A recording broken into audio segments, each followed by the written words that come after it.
Thanks so much, Taylor. Gemar Chatima Tova, everybody. I'm Margo, and we are kind of going to go on a journey together for the next 45 minutes, looking at some of the interpretive poetry, the piyutim that are used to ornament and get us kind of further along to that spiritual place in different Yom Kippur services. So we'll situate ourselves in what every song comes from and what it's doing and what we're talking about. But this is a chance to sort of like be in our bodies a little bit more than we might have gotten to be on Zoom all day if we're doing a lot of Zoom Yom Kippur experiences. What I mean by that is that we'll be looking at the English translation of these texts as poetry, as literature, exploring their theology, making our own connections. But we're also going to be doing some singing. So I want to lay some ground rules for singing on Zoom. A lot of this is participatory. The nature of a lot of these piyutim, these liturgical poems, is to be sung call and responsively. Excuse me. But there's a couple of things that we need to do on Zoom to make that happen. One of which is if you are able to turn on your video camera so we can see you. I see quite a few people have already done it. Thank you so much. It lets us kind of have both more accountability to each other while we're learning and talking together, and also allows us to feel we're not in person, but we can feel a little bit more connected, many of us, if we can see each other. Another thing is that one of the things I have been really missing doing a lot of services and learning on Zoom is the kind of resonance that happens in our bodies when we're singing with a big group of people. We are not going to be able to replicate it, and I think we would all feel really sad if we tried. But I want to let people know that there's another way that we can tap into some of that embodied resonance while singing, and that's on being attentive to the way that our voices vibrate in our own bodies, right? The way that we're producing sound provides a little bit of that resonance and that groundedness and that sort of embodied feedback that we still have access to. So I would encourage you, if you're comfortable, it can feel a little silly on Zoom. So when you're singing, you can put the tips of your fingers gently on your voice box. You can put it, if you tend to sing, into the mask of your face here in the front of your face, or even this little spot where your jaw and your ear line up. It can be a really resonant spot for singing. And you can even try that on mute right now, just like try like a la la la or a ba ba ba, but just to feel the way in which it resonates in your body or in your chest. It's just another way of getting that grounded mindfulness. The other thing is there will be times after I teach a melody where I will invite people to try it on. We will have some space for sing-along. Zoom is not great for communal singing in that it just lets whoever is loudest wins and mutes everyone else. So sometimes we have this like cacophony feedback. I'm going to recommend that if it's not your moment to sing, if you can go on mute, and then if you are reading or singing, that I will ask, especially if we're sharing the screen, I won't be able to unmute everyone when they want to go, to just like be brave and unmute and just say out loud like, I'll read, or I'd like to go, and then I know that you're going to take it away. The other thing is for the chat, because of my personal religious practice, I'm really excited to be on Zoom with everybody, but I'm not going to be like on my keyboard a bunch. So if you post things in the chat, I will see them. If we're having a discussion and you want to contribute via the chat, yes, this is Psalms for Repentance, Sherry, just like Sherry just did. I will see you and be able to respond, but I may not like write out an answer. Please don't think I'm ignoring you. I am engaging with you through my voice. And I'll leave that open. So yes, this is Psalms for the season of repentance. This was a 2-part, but you can just come to this one and get a lot out of it. We got together, some of us, on Rosh Hashanah to look at some of the piyutim that are called slichot. These are the traditional liturgical poems that are focused on slichot. Just means like apologies or seeking forgiveness.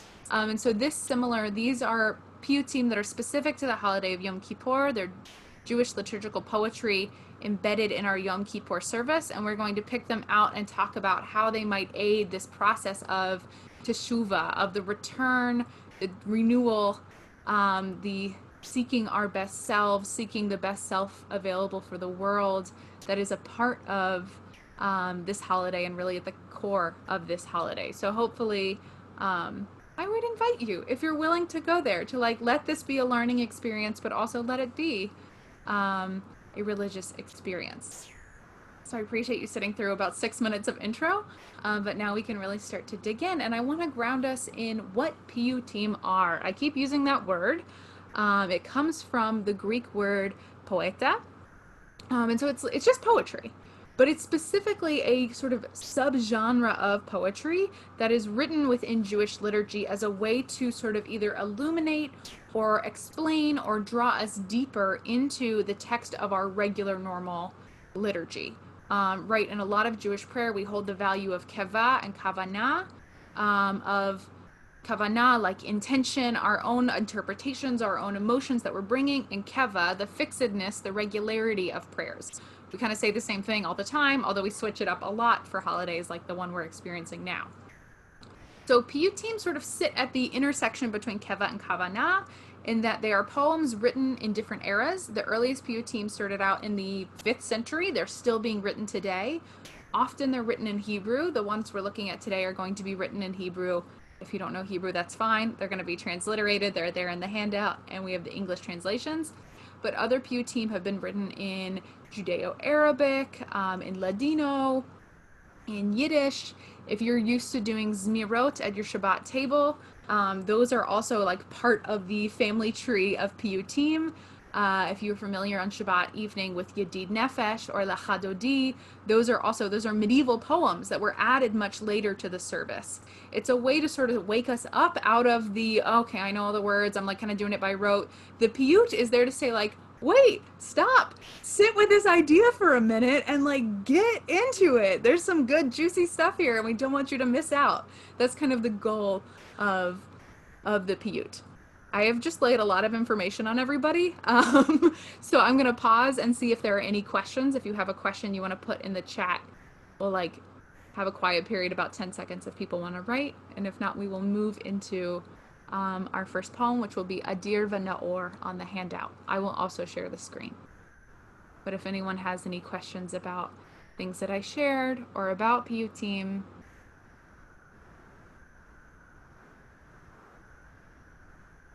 this is a good time to ask them.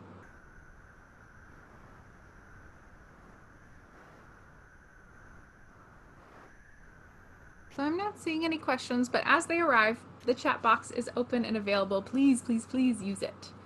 So this first poem, or piyyut, is Adir V'Naor. I want to also say I may be using melodies that are really comfortable and traditional. You may know these really well. Other people in the room, I imagine, are encountering these texts for the first time. They're not part of their normal Yom Kippur experience.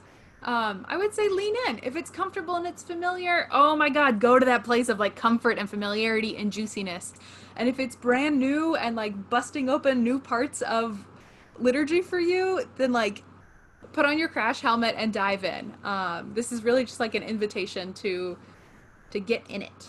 So Adir V'Naor, we don't know who wrote this, which is some of our older piyutim especially, and piyutim for the high holidays in particular. A lot of them are unattributed, but we have so many of them. We're only looking at 3 today. But Adir V'Naor is an acrostic poem. You can see in the Hebrew, we're going through the whole Hebrew alphabet in order to like name attributes of God. And we keep hitting this, the refrain that's often sung communally that goes, Mi el kamocha. We'll probably sing it a little faster once we like get into it.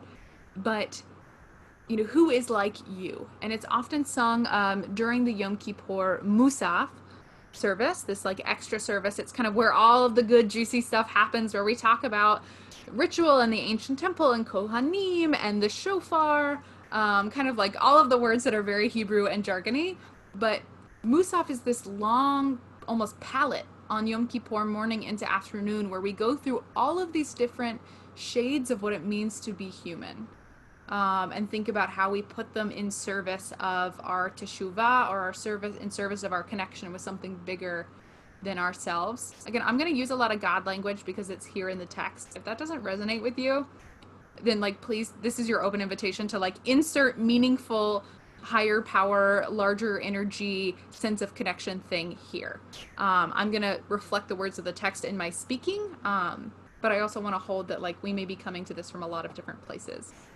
But Adir V'Naor is a part of Musaf, and it's a part of this kind of moment of really seeking into multifacetedness. And I am interested in exploring together the ways in which the multifacetedness of this service gets reflected in all the different attributes that are being named here. Again, I'll point out in the alphabet. So we have Adir, Aleph, Naor, Borei, Dok, with a Bet, Aleph, Bet, and then we get into Gole, Amukot for the Gimel, and we're going to go all the way through the alphabet. So I can't see everybody all at once right now, but if someone would like to read this in the English over here and just read it through like you would a poem, and if you get to the bottom, I'll scroll down. This is where it ends. But if you would like, maybe I can even make it smaller, to read this for us, I would love to hear you. There, now it might fit. It still doesn't, so we'll just make it big. I heard somebody say they'd like to go. I'll read it. Thank you. Okay. Mighty and illuminating one, creator of the veil and the universe, who is like you? Revealer of secrets, speaking justice, who is like you? Magnificently adorned, there is none beside you, who is like you? Remember of the covenant, gracious to the remnant, who is like you? Pure of eyes, dwelling in heaven, who is like you? You who suppresses iniquities, robbed in righteousness, who is like you? Sovereign of sovereigns, awesome and exalted, who is like you? Supporting the fallen, answering the oppressed, who is like you? Redeemer is where we'll start. Thank you for being Redeemer, sorry. Redeemer and rescuer, who relocates nations with might, who is like you? Close to those who call you, compassionate and gracious, who is like you? Dwelling in the high heavens, sustaining the perfect, who is like you? Beautiful. Thank you so much for reading, Sherry. Thank you. So either out loud or in the chat, I would love to hear. The chat is probably the best way for us to have a more democratic discussion, because then we don't have people interrupting each other. What sticks out to you about the words that we just read? Either phrases that you have a question about, or something you found interesting that you made a connection to, something else you've been doing on this holiday, something that feels resonant. What are our sort of first reactions and questions about this text?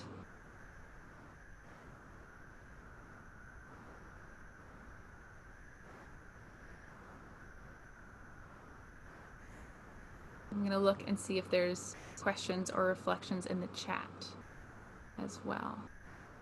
Yeah. Heidi's sharing, it reminds her of Mi Chamocha. Exactly. Like there in the words, Mi El Chamocha is very similar to Mi Chamocha or Mi Chamocha that we say every day as a part of the traditional Jewish service, right? The Song of the Sea, where we say, who is like you, O God? Similarly here, it's an echo. So somebody asked a question about the idea of the remnant that's referenced here. The remember of the covenant, gracious to the remnant, who is like you. So especially in older and rabbinic texts, so texts from the 1st, 2nd, 3rd century,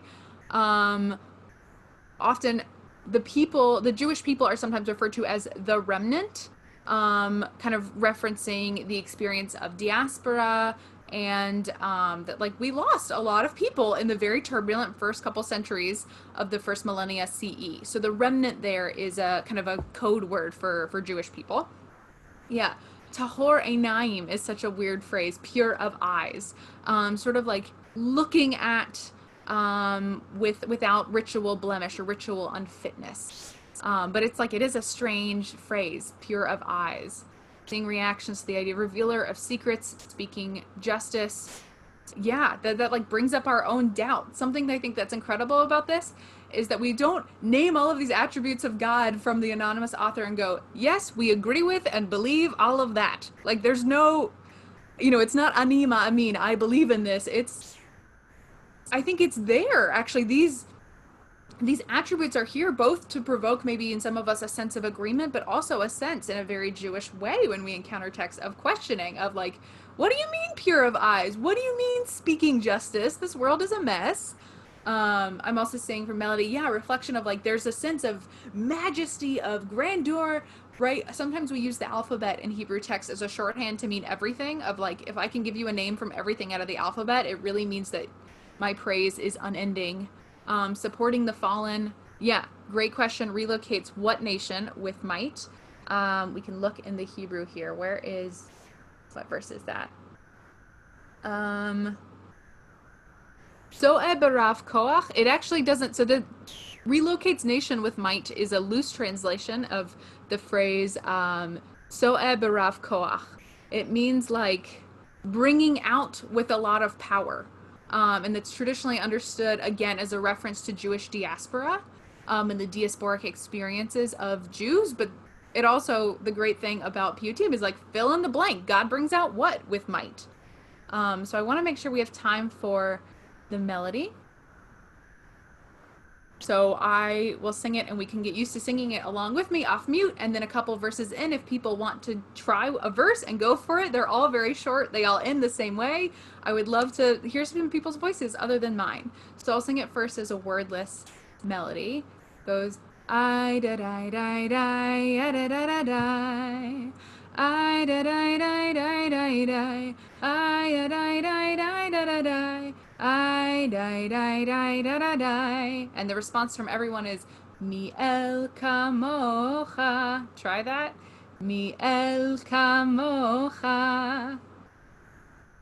So we'll try the first couple verses. I'll sing it, and if somebody feels ready to take one on, they'll take it. The trick is the first syllable of the second phrase is the one that gets held out. So we're gonna go bo.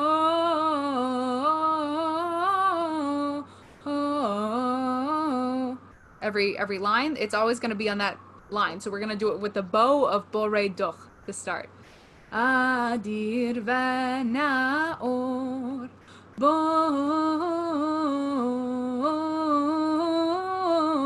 borei doch v'cheled mi'el kamocha gole amukot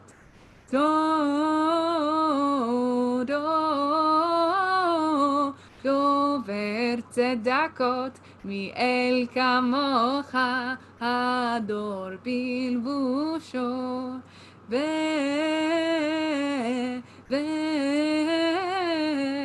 ואין זולתו מאל כמוך זוכר הברית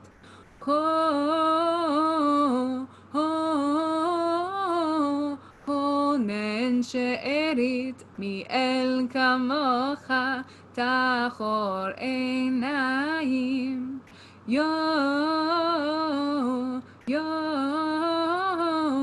יושב שמיים מאל כמוך. Anybody want to try the next one? Kovesh avonot. If you're feeling brave, this is your moment. You can go off mute and like give me a little hand wave so I know that you're interested.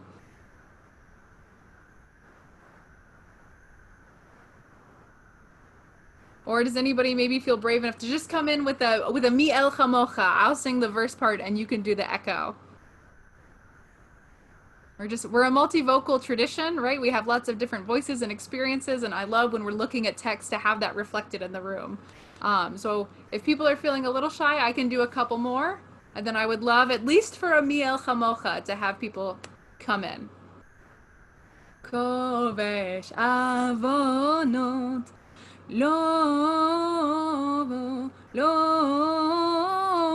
לובש צדקות מאל כמוך.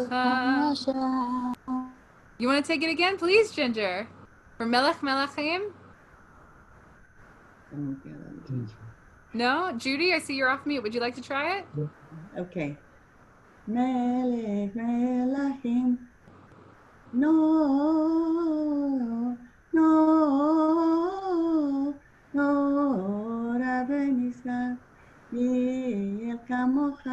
Beautiful. Thank you so much, Judy. Yishar kochech. Tomech nofelim.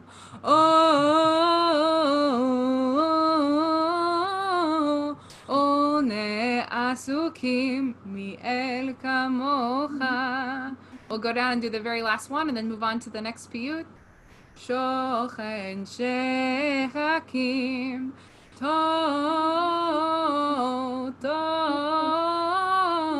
tomek damimim mi'el kamocha. Beautiful. Thank you all so much. And also thank you for trying something new. Yisher kochachem. We say, may you have strength. Hazak u'baruch, I would say. May you know strength and blessing, we say when someone tries a hard ritual thing in the Jewish world. So the next piyut we're going to look at is a much shorter one called Yaale.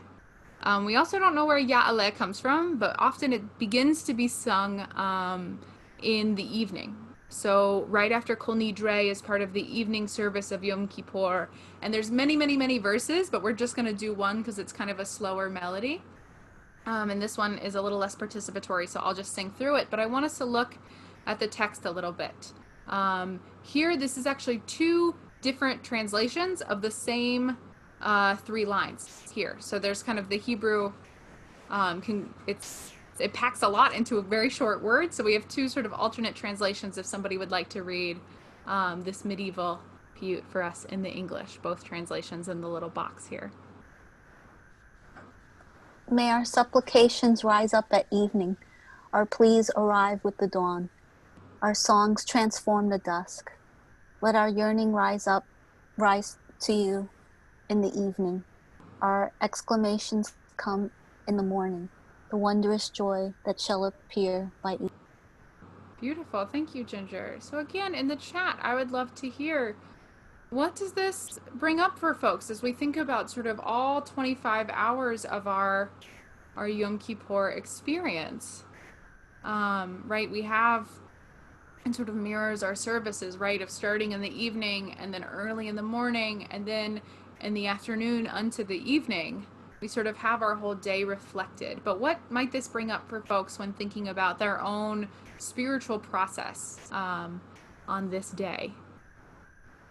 I'll point out, interestingly, this poem has no God language. It's all in the second person and communal.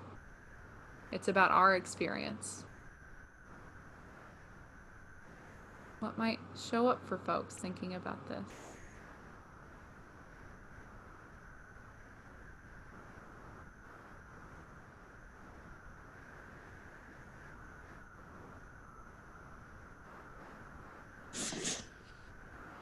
I apologize.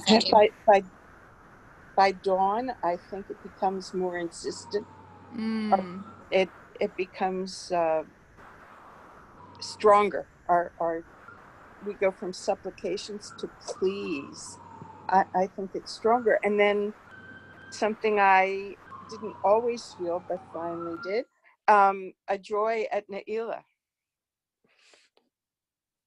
Absolutely, whether it's like a triumphant joy of like, we did it, we can go have a snack, or it's like for some people there's an immediacy actually that we're gonna go to the Naila, the closing service of Yom Kippur in our next piyut. But there's such a sense sometimes for some people of joy and connection and intensity at the end. I'm seeing in the chat, feelings of hope, the arrival of dawn with prayers, this increasing light, opportunity for really deep connection, for closer focus because we've kept at it for so many hours. Absolutely. And as things continue to come up for you, feel free to put them in the chat. I'm going to sing this through with a melody that I learned from my friend Dan Nadel, who's a jazz and sacred music composer here in New York City. And I'll sing it first again as a wordless melody, and then we'll add on the words. Ya da da da da da da ya da da.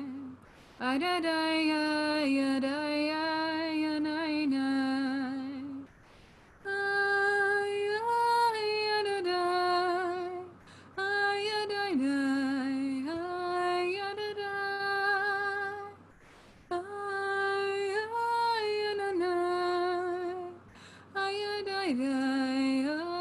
Ya da da. So we'll sing it with the words now, and feel free to think about like what gets added or magnified with the tune. What's different when we set these words to music? יעלה תחנוננו מערב, ויבוא שבתנו מבוקר, ויראה רינוננו עד ערב, ויראה רינוננו עד ערב. Ay ay ay ay ay ay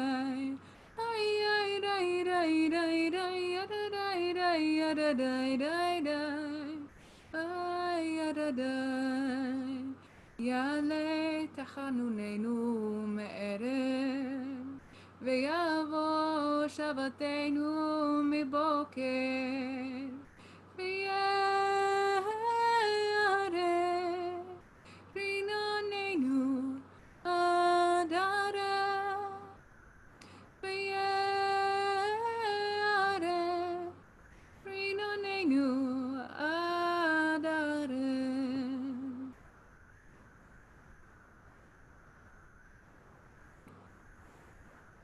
Rabbi Shefa Gold, who's a teacher and writer of Jewish chant, talks about also like the moment after a song or a chant, that like really juicy silence is ultimately what we're getting to, also of like what we hear after the words and the music fall away. And Heidi, as you said, I don't know anything about music, but the melody seems to complement the words. Ma'am, that is not true. If you know that, then you know quite a bit about music. Being a human being and interacting with music makes us, I think, authorities on our own sensual experiences. Yeah, there's something I think of that adds to the pleading in that melody that Don wrote. Yeah, there's a plea on the table. Exactly. There's something about, I think too, there's what I've always appreciated about Don Nadel's setting of that is the rising that happens with the V'ye'areh, right? Of like, you can feel the Rinonenu, our songs kind of rising up at the end of Naila, when we say sort of the gates of judgment are closing. It's our last second. So looking ahead to Naila, the last service, I want to ground us quickly because I know some people may be really familiar with what Naila is. Some people are like, you keep saying this word. I don't know what you're talking about. Naila is the last service of Yom Kippur. It's kind of our like last ditch attempt. Anything that's sort of on our heart or on our minds, we get it out spiritually in Naila. I think if you are familiar, like a lot of, I think, psychologists and psychiatrists experience what's called the doorknob revelation, where like right at the end of a session, I think medical doctors also, that like as you put your hand on the doorknob to leave the room, so all of a sudden like a patient or a client would be like, oh wait, what I meant to say was, Naila is our moment for a collective doorknob revelation. That like, oh, the thing I've been holding on to and carrying and not quite sure how to say or how to let go, Naila is the moment for that. And in some ways, it's the moment at the culmination of Yom Kippur, but also it's so early in the year, it's kind of the like doorknob moment for the whole previous year. I'm seeing in the chat, yeah, asking to live for another year, asking, for whatever it is we need to feel like we can push into the next year, asking for the koach, the strength to sort of fulfill our sense of shlichut, of our own job to do in this world. Yeah, Ne'ilah is like the moment where we're really asking for it and unembarrassed in our asking. Like, I think that's one of, so many other Jewish prayers. I think, first we try to like butter God up a little bit, or we talk about ancestors, and that all comes up in Naila, but there's an immediacy in that service that we really don't have anywhere else in our liturgy. So with that, there's this really lovely piyyut called El Nora Alilah. It was written in the 11th century in Spain by Moshe ibn Ezra. And it has both this sort of like joyful, there's a lot of different versions of this melody. I'm going to do the one that I know best, which I think is Syrian, but I'm not totally sure. There's a Persian one that's like a little bit more pleading and desperate, but we're going to do the happy one to like give us a little strength to push forward into our real Na'ilah. That's about like, Chamse lanu mechila, like, oh my gosh, please, we need forgiveness, we need pardon, we need whatever it is we're asking for in this last minute. Bisha'at Naila. Sha'ah can be an hour, but it can also be just like in this moment, in this time. There's a really like a squishing and of intensity that is happening here. And this translation is like a very traditional English translation that also rhymes. So if someone would like to read it for us, and then we can sing the piyyut together to close us out. So if someone would like to go off mute and to read, starts God of awe, God of might. God of all, God of might, grant us pardon in this hour as your gates are closed this night. We who are few raise our eyes to heaven's height, trembling, fearful of our prayer as your gates are closed this night. Pouring out our soul, we pray that the sentence you will write shall be one of the pardoned sin, as your gates are closed this night. Our refuge strong and sure rescue us from dreadful plight, seal our destiny for joy, as your gates are closed this night. Grant us favor, show us grace, that those who deny our right and oppressed, be you be the judges, as our gates are closed this night. Beautiful. We're almost done. It goes on for a minute. Generations of our seers, strong in faith, walk in your light as of old. Renew our days as your gates are closed this night. Gather Judah's scattered flock unto Zion's rebuilt site. Bless this year with grace divine as your gates are closed this night. May we all, both old and young, look for gladness and delight in the many years to come as your gates are closed this night. Michael, Prince of Israel, Gabriel, your angels bright with Elijah, come redeem as your gates are closed this night.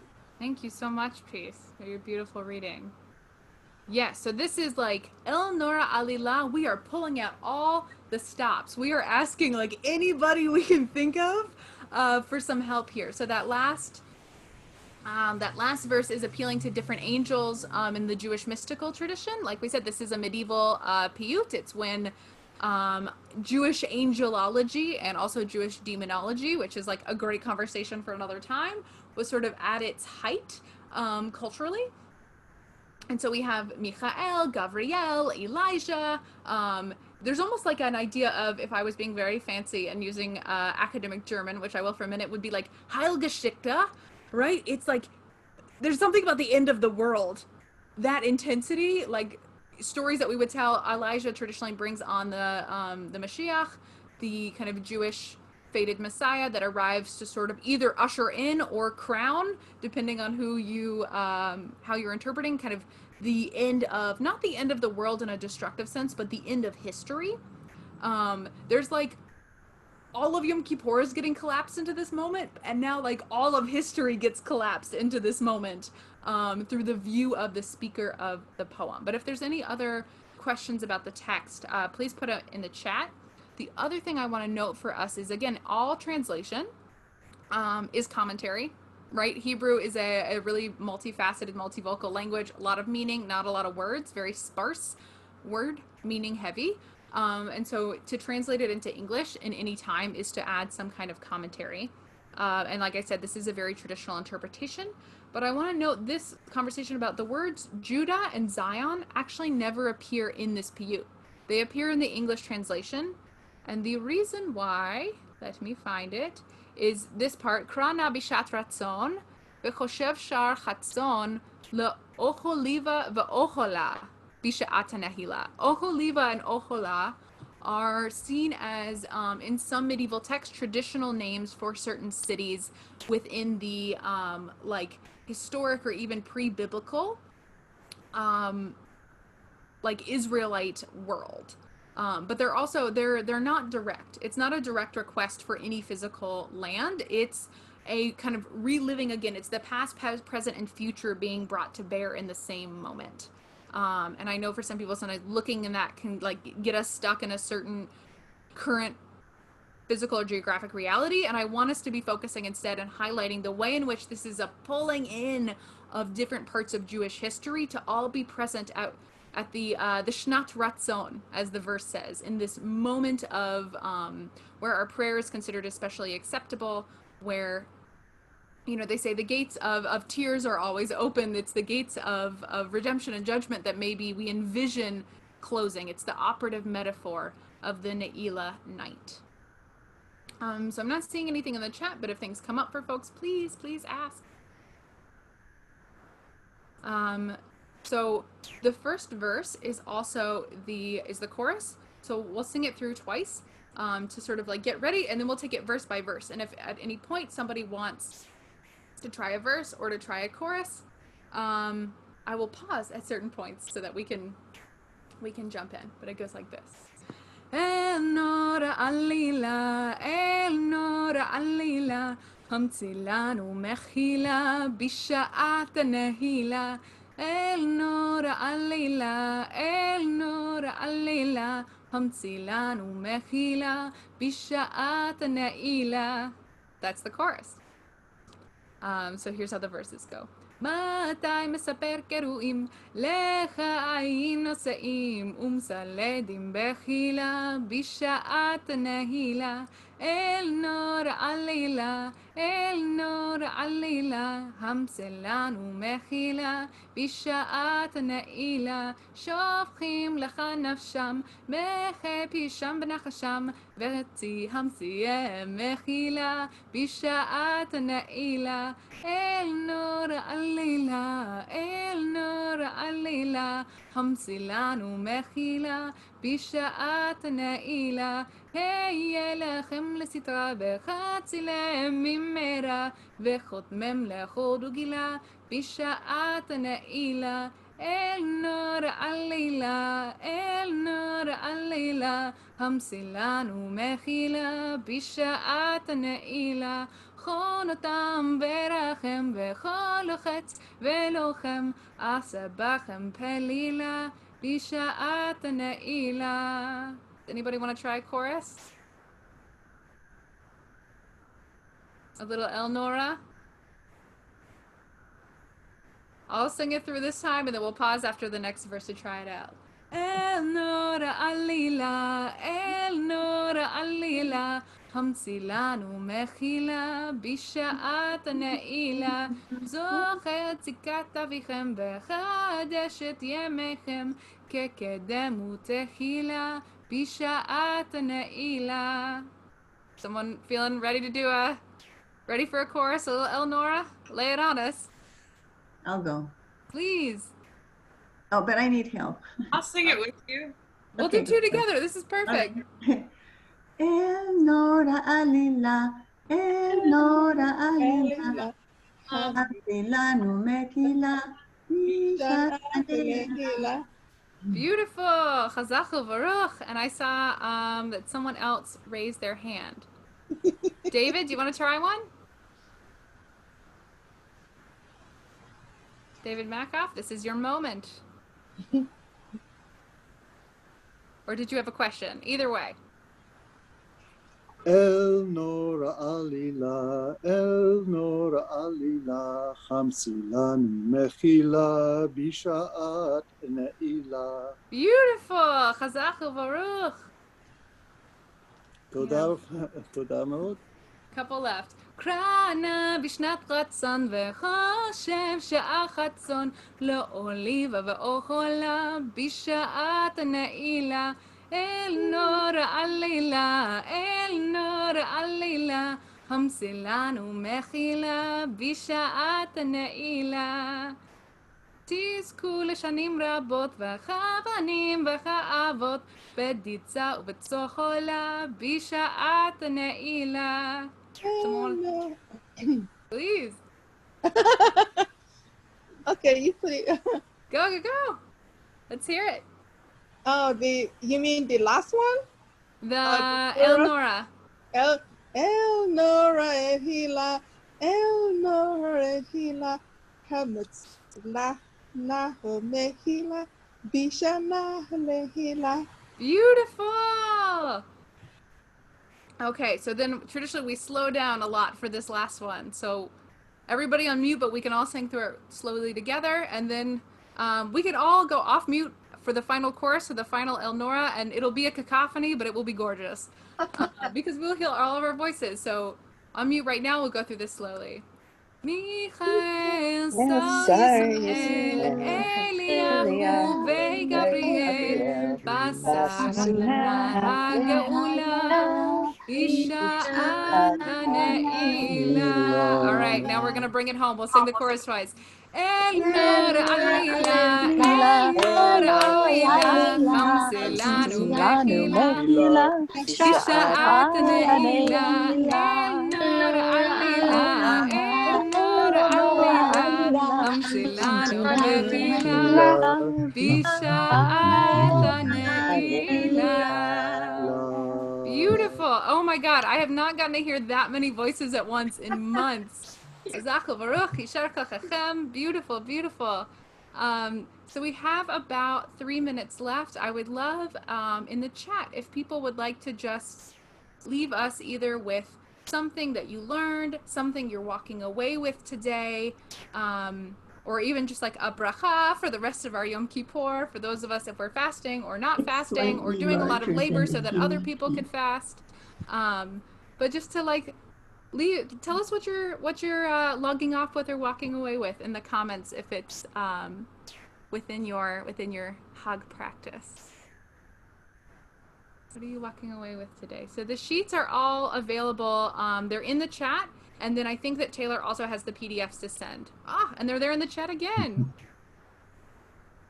People are asking about websites. I will say Chazmana la Piyyut, or Invitation to Piyyut, run out of Beit Avi Chai. That's Chai like Chai. In Jerusalem, has a massive collection of piyutim, and you can browse by holiday or by event or anything else. It sounds like, I will say, this was a cute, wonderful like cure for my fast, my late afternoon fast cranky. Thank you all so much for being here, and I wish you, for those of you who are fasting, a tzom kal, an easy fast, a meaningful fast, and I wish everybody a really meaningful and deep rest of your Yom Kippur. Thank you so much for joining us.